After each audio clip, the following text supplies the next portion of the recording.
The verdict in the Zahau civil trial could play a role in an upcoming election. What Sheriff Bill Gore tells 10 News about the case after his opponent said he would reopen the criminal investigation if elected. And more possible fallout over this controversial tweet from a local radio host. The next step for the Padres as they face pressure to find a new flagship station. Crossing the border for surgery to save money, hundreds of patients claiming their recovery went downhill when they got back to the U.S. Team 10 investigating allegations of botched treatments, deformities, and even deaths. And tonight, political pressure is mounting on the San Diego Sheriff's Department to reopen the investigation into Rebecca Zahau's death. This, as the man found responsible for her death looks to the jury's $5 million judgment against him reversed. 10 News reporter Steve Fiorina is live. And Steve, Adam Shacknai was pretty clear he is ready to fight for appeal. He did, and he said the plaintiffs were lucky to get that verdict. He's hoping it will be reversed on appeal. Also, pressure mounting to have the sheriff re-examine the case, both from the family and his opponent in the next election.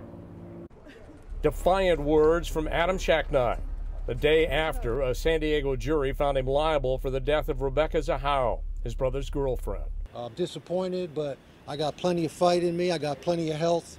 I got married, I got lots of good friends, I got family, and whoever's worried about me from, family and everything else is just, this ain't nothing. Zahau's nude and bound body was found hanging from a balcony at the famous Spreckles mansion she shared with Shacknai's brother in Coronado. It was 2 days after Jonah Shacknai's son, Max, was terribly hurt in a fall from a staircase landing. Rebecca had been caring for him, and detectives determined she had committed suicide. And I couldn't believe it. How could she do this? I didn't believe it. 7 years later, a $5 million award in a wrongful death suit brought by Zahau's family against Adam Shacknai. His attorney said he was astounded by the verdict, suggesting we put ourselves in his shoes. When every person you meet might believe you're a stone-cold, depraved killer. I was mortified by it. The family wanting criminal charges, but the sheriff said he stands by the investigators' findings, though he's willing to look at new evidence. Sheriff Gore, it's not new evidence. It's the evidence that's been right in front of your face for 7 years. We want to get to the truth. We think we did, but nobody's infallible. I think we came to the right conclusion, but if there's new evidence, something we missed, please come in and sit with us.